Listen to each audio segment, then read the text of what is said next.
சிலையா? இந்த சிலை வந்து உருவான சிலை இல்லையா, தானாக வந்த சிலையா? ஆமாங்க, இந்த சிலை தானாக வந்த சிலை தான். அந்த சிலை எங்கேருந்து கொண்டு வந்ததுன்னா இந்திரலோகத்துலேருந்து கொண்டு வந்தது தான். திருவாரூர் தியாகராஜ பெருமானுடைய சிலையை பற்றியும், அது மட்டும் இல்லாமல் சப்தவிடங்களை பற்றியும், இதோட கூட வந்து 6 சிலைகள், மொத்தம் 7 சிலைகளை பற்றி தான் நாம் இந்த காணொலியில் பார்க்க போகிறோம். திருவாரூர் தியாகராஜ பெருமானுடைய ரகசியத்தை வந்து இன்றைக்கி நாம் பார்ப்போம். சைவத்தமிழ் நேயர்களுக்கும் மற்றும் அடியார்களுக்கும் இந்த எளியனுடைய வணக்கங்களை தெரிவித்துக் கொண்டு இந்த காணொலிக்குள்ள முடிப்போம்.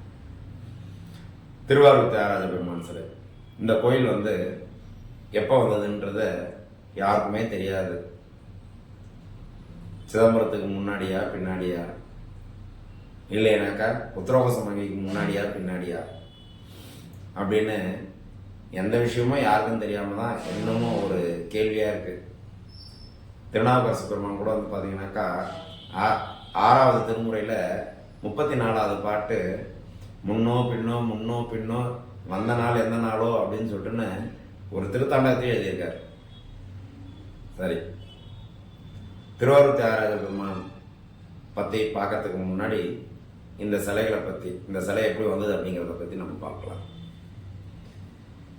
முசுகுந்த சக்கரவர்த்தி, முசுகுந்த சக்கரவர்த்தியை பற்றி சொல்லணும் அப்படின்னா அதுக்கு முன்னாடி அவருடைய முன்ஜென்மத்தை பற்றி சொல்லணும். முன்ஜென்மம் அப்படின்றது பார்த்தீங்கன்னா ஒரு குரங்கு.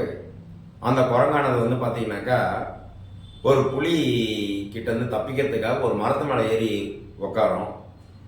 அது வந்து பார்த்தீங்கன்னா ஒரு சிவராத்திரி பொழுது முதற்காலம், நல்லா தெளிவாக புரியும், முதற்காலம், மொத்தம் 4 காலம் இருக்குது. அதான் முதற்கால பூஜைக்கு தான் போயிட்டு அந்த குரங்கானது போய் உக்காருது. இந்த உக்காடுற அந்த நேரத்தில் வந்து பார்த்தீங்கன்னாக்கா தூக்கம் வந்துடக்கூடாது அப்படிங்கிறதுக்காக அந்த மரத்துல இருந்து இலைகளை பறித்து கீழே போடுது.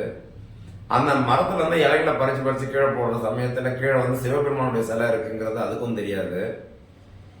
பாருங்க, தெரியாம ஒரு குரங்கு செஞ்ச ஒரு செயலுக்காக சிவபெருமான் அந்த குரங்குக்கு காட்சி அளித்து அந்த குரங்குக்கு முக்தி பேர் கொடுத்து அடுத்து அதற்கு ஒரு பேரையும் கொடுத்துருக்கு. என்ன ஒரு நல்ல பேர், என்னக்கா பேர் இல்லை, நல்ல பேர். அதாவது அடுத்த பிறவியில அரசனா பிறக்கிறதுக்கான வரத்தையும் கொடுத்தாரு எம்பெருமான். உடனே அந்த குரங்கு, சாமி நீ செஞ்சதெல்லாம் சரிதான், ஆனா இந்த பிறவில நான் எடுத்த இந்த குரங்குங்கிற இந்த அவதாரம் அடுத்த பிறவில நான் மன்னனா வரும்பொழுது என்னுடைய மமதை அதிகமாகிடும். அதனால எனக்கு இந்த வரம் இப்படிதான் கிடைச்சது அப்படிங்கிற என்னைக்குமே நான் நினைவுல வச்சிருக்கணும். அப்படின்னாக்கா நான் அடுத்த பிறவியில வந்து குரங்கு முகத்தோடையும் மனித உடலோட நான் பிறக்கணும். அப்பதான் நான் இந்த மன்னனா ஆனாலும் அப்ப எனக்கு இந்த சிவனுடைய சிந்தனைன்றது சுவாமியோடைய திருவருளால தான் இந்த பிறப்பு அப்படிங்கிறத நான் என்னைக்குமே நான் மறக்காம இருக்கணும் அப்படின்னு. ஸோ அந்த வரத்தையே எம்பெருமான் வந்து கொடுப்பார். யாருக்கு? முசுகுந்தருக்கு. முசுகு அப்படின்னா குரங்கு முகம், முசுகுந்தன் முகத்தை உடையவன் அப்படின்னு அர்த்தம். முசுகுந்த சக்கரவர்த்தி அத்தனை பராக்கிரமசாலி. இந்த பராக்கிரமசாலியான முசுகுந்த சக்கரவர்த்தி சிவனுடைய முழுமையான அருளை பெற்றவர்.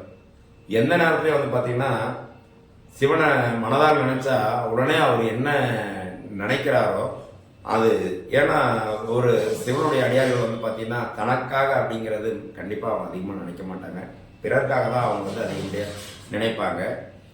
இப்படி நினைக்கக்கூடிய அந்த முசுகுந்த சக்கரவர்த்தி நினைக்கக்கூடிய அத்தனை விஷயங்களும் சுவாமியோட திருவருளால் எல்லாமே நடந்துகிட்டே வருது. நல்லது. இப்போ முசுகுந்த சக்கரவர்த்தி வந்து பார்த்தீங்கன்னாக்கா பூமியில் அத்தனை பராக்கிரமத்தோடு வாழ்ந்து வந்தவர். அவருடைய படைபலமும் சரி, அவருடைய புஜபலமும் சரி, அப்படி அவருக்கு நிகர் அவர் தான் அப்படிங்கிற அளவுக்கு இருந்தார். இந்த சமயத்தில் வந்து பார்த்தீங்கன்னா இந்திரலோகத்தில் வந்து பார்த்தீங்கன்னாக்கா அரக்கர்களால் வந்து பார்த்தீங்கன்னா அவர்களுக்கு வந்து ஒரு இடர். அப்போ அந்த சமயத்தில் வந்து முசுகுந்த சக்கரவர்த்தி வந்து பார்த்தீங்கன்னாக்கா இந்திரன் வந்து என்னுடைய இந்திரலோகத்தை வந்து அரக்கர்களால் ரொம்ப பிரச்சனையில் நான் அவஸ்தைப்பட்டு இருக்கேன், எனக்கு அவங்க கிட்ட இருந்து விடுதலை வாங்கி தரணும், எனக்கு அவங்க கிட்ட இருந்து பிரச்சனையை நீக்கி தரணும் அப்படின்னு சொல்லி முசுகுந்தர் கேட்பாங்க. உடனே முசுகுந்தர் வந்து பார்த்தீங்கன்னாக்கா நான் வந்து உங்களுக்கு கண்டிப்பாக உதவி செய்கிறேன் அப்படின்னு சொல்லி சொல்லுவார். ஸோ முசுகுந்தர் வந்து பார்த்தீங்கன்னாக்கா பூமியை காத்தது இல்லாமல் இந்திரலோகத்தையும் போய் காக்கிறதுக்கு போவார். அங்கே போயிட்டு அதே மாதிரி அரக்கர்கிட்ட வந்து வென்று இந்திரலோகத்தை இந்திர பெருமான்கிட்ட நல்லபடியாக ஒப்படைப்பார். இதற்கு வந்து பார்த்தீங்கன்னாக்கா உடனே வந்து இந்திரர் வந்து ஒரு வரத்தை கொடுப்பாரு. எனக்காக நீ இதை செஞ்ச, நான் உனக்காக எதாவது செய்யணும், நீ என்ன வேணுமோ கேளு, நான் உனக்கு தரேன் அப்படின்னு சொல்லிட்டு உடனே வந்து சிவபெருமானுடைய பக்தனான அதிபக்தனான முசுகுந்த சக்கரவர்த்திக்கு எம்பெருமானே ஒரு என்ன வேணும் அப்படிங்கிறத உணர்த்துறாரு. அவர் வணங்குற அந்த சிலை விடங்கர், அந்த விடங்கர் அந்த சிலையை நீ கேளு அப்படின்ற மாதிரி சுவாமி வந்து முசுகுந்தருக்கு ஒரு செயலியை ஏற்படுத்துறாரு. உடனே வந்து முசுகுந்தர் வந்து அவர் கேட்ட வரத்துக்காக சரிங்க ஐயா, எனக்கு வந்து பார்த்தீங்கன்னா நீங்கள் எனக்கு எல்லாமே இருக்கு, ஆனால் எனக்கு தேவை அப்படிங்கிறது வந்து பார்த்தீங்கன்னா நீங்கள் வணங்கக்கூடிய அந்த சிலை எனக்கு வேணும். நான் அந்த எம்பெருமானோட சிலையை நான் சிவபெருமானோட சிலையாச்சு, அதனால எனக்கு வேணும் அப்படின்னு சொல்லி கேட்பாரு. அந்த சிலை வந்து இந்திரருக்கு எங்கேருந்து எப்படி கிடைச்சது அப்படின்னாக்கா, திருமால் வந்து அனுதினமும் பூஜையை மட்டுமே பண்ணி சுவாமியுடைய திருநாமங்களை மட்டுமே பாடி தன்னுடைய இதயத்திலிருந்து உருவான அந்த சிலையானது தான் தியாகராஜ பெருமானுடைய சிலை. இந்த தியாகராஜ பெருமான் சிலையை தான் இந்திரன் வந்து திருமால் கிட்ட இருந்து வாங்கி அவர் பூஜை பண்ணிட்டு இருப்பாரு. அந்த சிலையோடைய மகிமை இப்பேற்பட்ட மகிமை. இந்த மகிமை தெரிஞ்சு கொண்ட முசுகுந்த சக்கரவர்த்தி இந்த மாதிரி இருக்கக்கூடிய இந்த சிலையை நாம வணங்கணும் அப்படின்னு சொல்லி கேட்குறாரு. என்னடா இது, நம்ம கொடுத்த வரம் கொடுத்ததாச்சே, நம்ம எப்படி இதை நம்ம ரிட்டர்ன் வாங்க முடியும், ஒன்றும் பண்ண முடியாது, இவரால் நம்ம செஞ்சுட்டாரே அப்படின்னு சொல்லிட்டு சரி நம்ம பொருள் நம்ம எப்படியாவது காப்பாற்றுறதுக்கு பார்ப்போம் அப்படின்னு சொல்லி அவர் அடுத்தது ஒரு வழி பண்ணுறாரு. என்ன வழி பண்ணுறாரு அப்படின்னு பார்த்தீங்கன்னாக்கா, நாளைக்கு வாங்க நான் உங்களுக்கு செலவு கொடுக்குறேன் அப்படின்னு சொல்லி அனுப்பி விட்றாரு. இப்போ நாளைக்கு இவர் வராரு. இவர் இங்கே என்ன பண்ணுறாரு அப்படின்னா, இந்த தியாகராஜ பெருமான் சிலைக்கு நிகராக 6 சிலைகளை கூடவே வைப்பார். 6ஓட 1 7 தியாகராஜ பெருமான் சிலை அதுவும் நிற்கும். 7 சிலைகளும் 7 பிரதிகளை எடுத்து இருக்கும். இந்த 7 சிலைகளோட அங்கேயே அப்படியே வச்சுருப்பாங்க. இங்கே வந்து இவருக்கு வந்து கனவுல வந்து பார்த்தீங்கன்னாக்கா இந்த மாதிரி ஒரு விஷயம் நடக்குது. இதில் வந்து பார்த்தீங்கன்னா உண்மையான தியாகராஜ பெருமான் சிலையோடைய மலர் மேலே ஒரு வண்டு இருக்கும், அந்த வண்டு தான் உண்மையான தியாகராஜ பெருமான் சிலை அப்படின்னு சொல்லிட்டு முசுகுந்தருக்கு சிவனுடைய அருளால் அது என்ன ஏதுங்கிறது அவருக்கும் தெரியப்படுத்துகிறார் சிவபெருமான். பொழுது விடியுது, காலையில் வராரு முசுகுந்தர், இந்திரன்கிட்ட வராரு. இந்திரன் வந்து பார்த்தீங்கன்னாக்கா, வாப்பா நீ கேட்ட மாதிரியே நான் சிலைகளை எடுத்து வச்சிருக்கேன், நீ வந்து எடுத்துக்கோ, ஆனால் ஒரு கண்டிஷன் அப்படின்னு. என்னப்பா அப்படின்னு பார்த்தீங்கன்னா, இங்கே 7 சிலை நான் நிற்க வச்சிருக்கேன். இந்த 7 சிலைக்கு நடுவில் வந்து பார்த்தீங்கன்னா தியாகராஜ பெருமான் சிலையை நான் வணங்கக்கூடிய அந்த தியாகராஜ பெருமானோட சிலையும் இதில் இருக்கு. விடங்கர், டங்கர்னா என்ன, விடங்கர்னா என்ன, ஒளிப்படாத ஒரு மேனி, அதுதான் வந்து பார்த்தீங்கன்னாக்கா விடங்கர். டங்கர்னா சிலை, ஒளிப்படாத சிலை விடங்கர். அப்படி தியாகராஜ பெருமானுடைய சிலையானது விடங்கர். அந்த விடங்கர் இங்கே இருக்கிற, நீ எடுத்துக்கோ அப்படின்னு சொல்லி சொல்லுவாங்க. சரி, உடனே அவர் வந்து சுவாமியோட திருவருள சுவாமி ஒரு நிமிஷம் வணங்குவார். வணங்கினோன்னு அடுத்த நிமிஷம் அந்த 7 சிலை மேலே இருக்கிற மலர் மாலையில் பார்ப்பாரு. அந்த மலர் மாலையில் ஒரு மலர் மாலையில் மட்டும் பார்த்தீங்கன்னாக்கா வண்டானது வந்து மேலே சுற்றி வந்துட்டு இருக்கும். உடனே அந்த சிலையை வந்து போயிட்டு திருவடியை பற்றி அவர் அந்த சிலையை வணங்கி அதை ஏற்றுக்குவார். அதை ஏற்றுக்கிட்ட உடனே இந்திரருக்கு வந்து என்னடா இது, நாம் இப்படி வச்சா அவர் இப்படி எடுத்துட்டாரே அப்படின்னு சொல்லிட்டு உடனே வந்து என்ன பண்ணுவார், மீதம் இருக்கக்கூடிய 6 சிலைகளையும் முசுகுந்தர்கிட்டே கொடுத்துருவார். இப்படி வந்தது தான் இந்த 7 சிலைகள். இந்த 7 சிலைகள் வந்து பார்த்தீங்கன்னாக்கா திருவாரூரில் மெயினான சிலையும் மற்ற 6 சிலை திருவாரூர் சுற்றி இருக்கக்கூடிய தலங்களையும் வச்சுருக்காங்க. திருநள்ளாறு வரைக்கும் இருக்குங்க. ஸோ இப்படி வந்து சப்த விடங்கர் அப்படின்னு சொல்லப்படக்கூடிய இந்த சப்த சிலைகள் 7 சிலைகள் நம்ம திருவாதிரை திருத்தல பயணம் அப்படின்னு சொல்லக்கூடிய இந்த திருவாதிரை திருத்தல பயணம்ன்றது மாதம் அடியார் பெருமக்களையும் மற்றும் பக்தர்கள் பொதுமக்களை வந்து கோவில்களுக்கு கூட்டிகிட்டு போகிற ஒரு பணி நாங்கள் பண்ணிகிட்டு இருக்கோம். இதில் வந்து அடுத்த மாதம் 29ஆம் தேதி திருத்தல பயணம் அப்படிங்கிற இந்த திருவாதிரை திருத்தல பயணத்தில் திருவாரூர் சப்தவிடங்க ஸ்தலம் இந்த மாதம் 17, அதாவது 17/8/25 இந்த மாதத்திற்கான பயணம் போயிடும். அடுத்த மாத பயணமானது வந்து பார்த்தீங்கன்னாக்கா 29/9/2025 அன்று வந்து பார்த்தீங்கன்னா இந்த திருத்தல பயணம் போகிறோம்.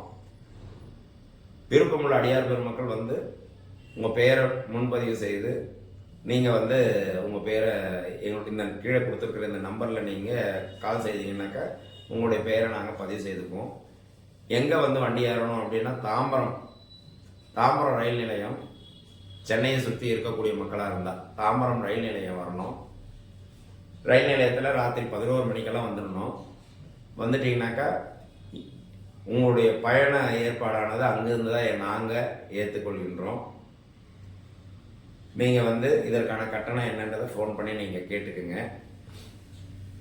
நீங்கள் இங்கேருந்து ட்ரெயினில் போய் ட்ரெயினில் வரத்துக்கும் அங்கே இந்த ஒரே நாளில் 7 கோவில் மற்றும் சிக்கல் சிங்காரவேலர், எட்டுக்குடி முருகர் கோயில், கோரக்க ஜீவசமாதி இவையும் கூடவே சேர்ந்து பார்க்க வைத்து, அதாவது நம்ம அடியார் பெருமக்கள் நமக்கு கொடுக்கக்கூடிய ஒத்துழைப்பை பொறுத்து மேலும் ஏதேனும் கோவில் இருந்தால் அதையும் பார்க்கறதுக்கான வாய்ப்பையும் நாங்கள் நல்கி தருகிறோம்.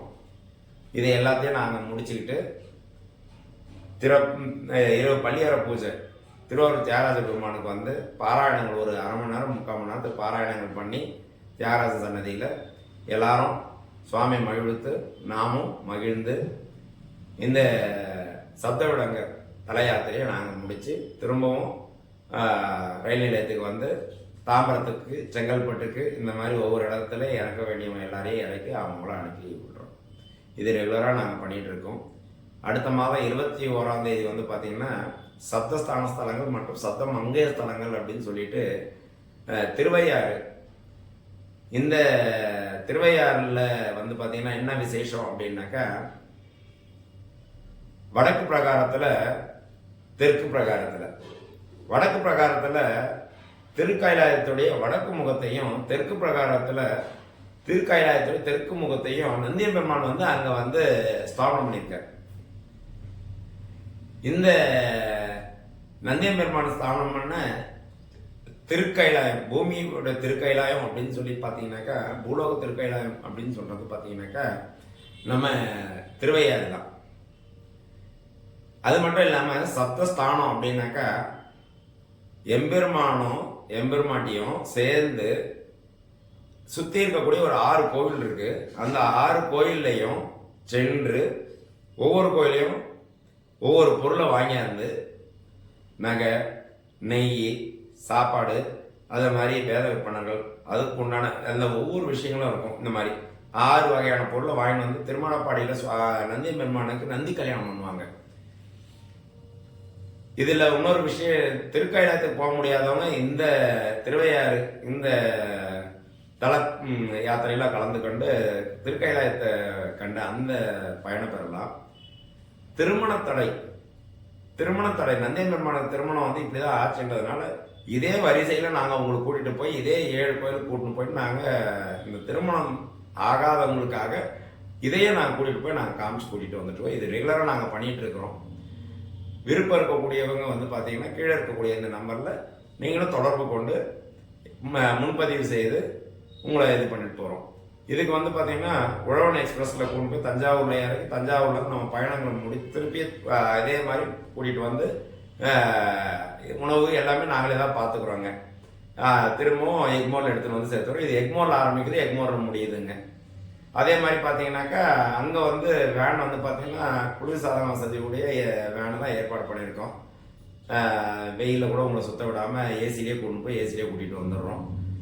விருப்பம் இருக்கக்கூடியவங்க வந்து பார்த்தீங்கன்னாக்கா தொடர்பு கொண்டு நீங்கள் உங்கள் பேரை பதிவு செய்யுங்க. பதிவு செய்து நீங்கள் உங்களுடைய தல யாத்திரையை நீங்களும் இது பண்ணலாம்.